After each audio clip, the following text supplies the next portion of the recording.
What's up, everybody? Cinephile Mike is here, and it is day 69 of Oscar Rewind, my bi-weekly series of videos that reflect the work of this past year's Oscar nominees and winners. I dig deep into those IMDb profiles, and my hope is that you will discover a new, older favorite, or maybe revisit something you haven't seen in a while. As always, I'll be discussing the recent Oscar connection, awards history for the film, box office information, critical response, and as always, these reviews are spoiler-free. Now, before we jump in, do me a favor. Please, if you haven't already, click that subscribe button. You definitely don't want to miss any of the cinematic goodness coming your way. We are in the last month of Oscar Rewind this season. In December, we start award season reviews. It's season 4. For 4 years, we've been looking at those Oscar and award season nominated films. You definitely want to see all the great stuff coming this way. But before we get there, we are going to wrap, and these last few episodes of Rewind, I will be looking at films that were worked on by the remaining winners of this past year's Oscars that I have not yet covered. And to jump it off, I'm starting with a little bit of a mystery as I look at the BBC documentary Misha and the Wolves. Written and directed by Sam Hobkinson, the film premiered at Sundance in January of 2021. Then there was a small international release in the UK, and then it was released domestically on Netflix. So, to that end, I can report there is no domestic box office. This is a Netflix film, but there was a small international box office reported on boxofficemojo.com. The film made $16,166 internationally, which is its worldwide total. Critically, the film sits with an 86% critical rating from 51 reviews and a 74% popcorn meter score culled from over 50 audience reviews. Award season-wise, it was a small one.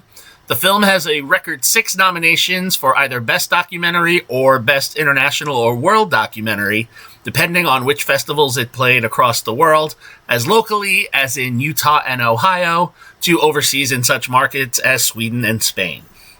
So why is it here? Well, it's for one of its producers, Gregory Zalcman.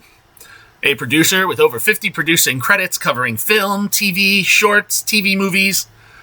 Gregory received his first Oscar nomination and win this year, being one of the 4 power players behind the animated feature film Flow, which came to us from Latvia. So, Misha and the Wolves. This is a stranger-than-fiction documentary that looks at Misha Defonseca. Now, Misha had a story to tell.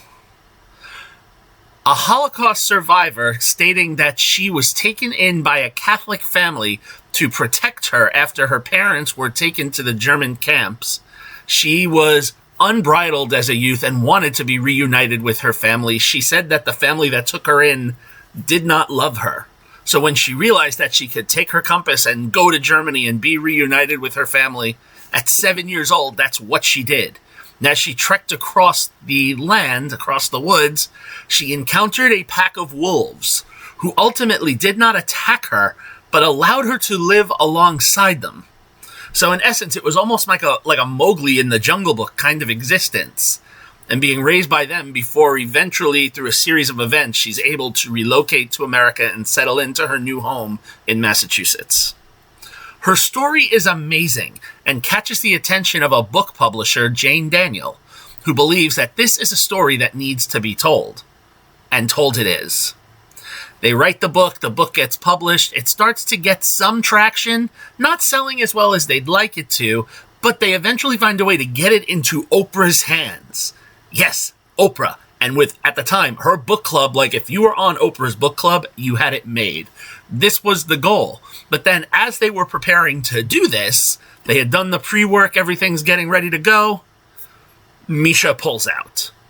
Jane is not sure why, but Misha all of a sudden does not want to do any press with the book, does not want to talk about the book, and is ultimately very unhappy with how she feels Jane treated her. And she takes Jane to court, suing for the copyright back to her book. And through everything, ultimately at the end of this initial case, Misha wins, making Jane look to be quite villainous that she just exploited a Holocaust survivor, and ends up having to pay Misha, Jane has to pay Misha over $22 million, and in essence loses her imprint, her publishing house, her job, her life.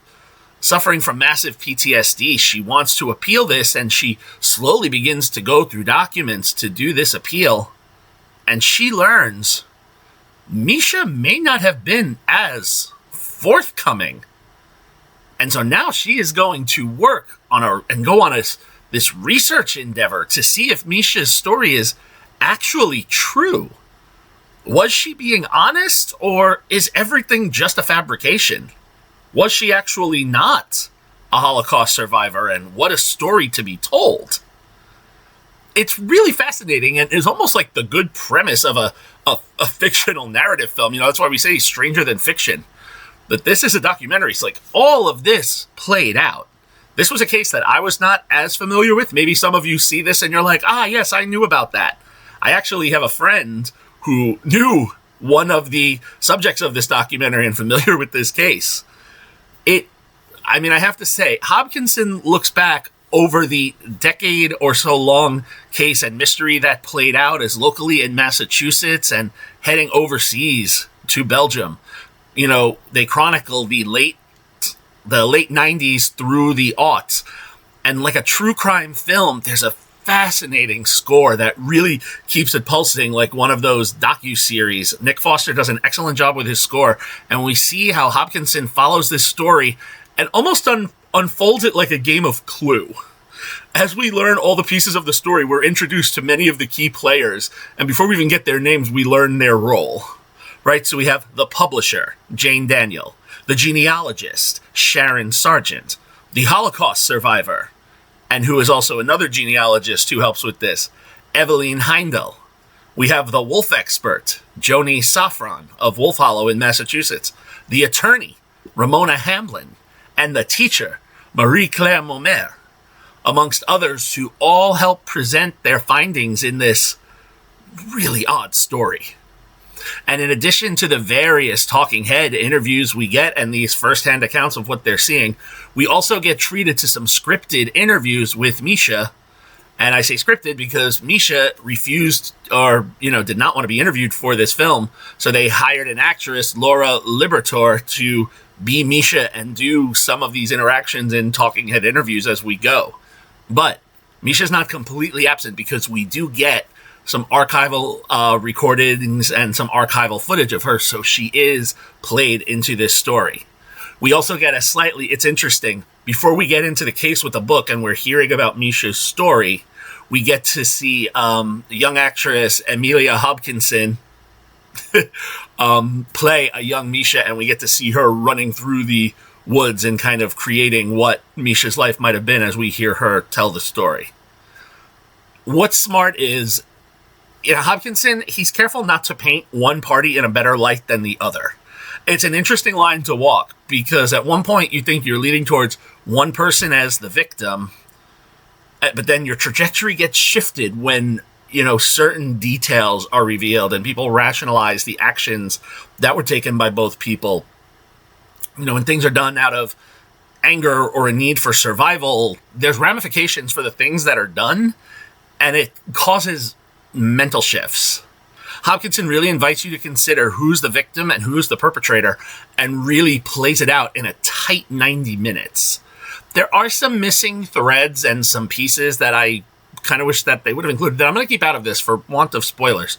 But I want to say my hat is off to Gregory Zalcman for why, he's the reason we're here. He gets fascinating stories. Between Flow, which I absolutely loved, this one, these are both very different films. You have an animated film and a documentary. They're both powerful stories, and I'm curious to go look at some of the other work. Clearly he has an ear and an eye for things. So I want to try to find some of these other 50-odd projects that he's worked on.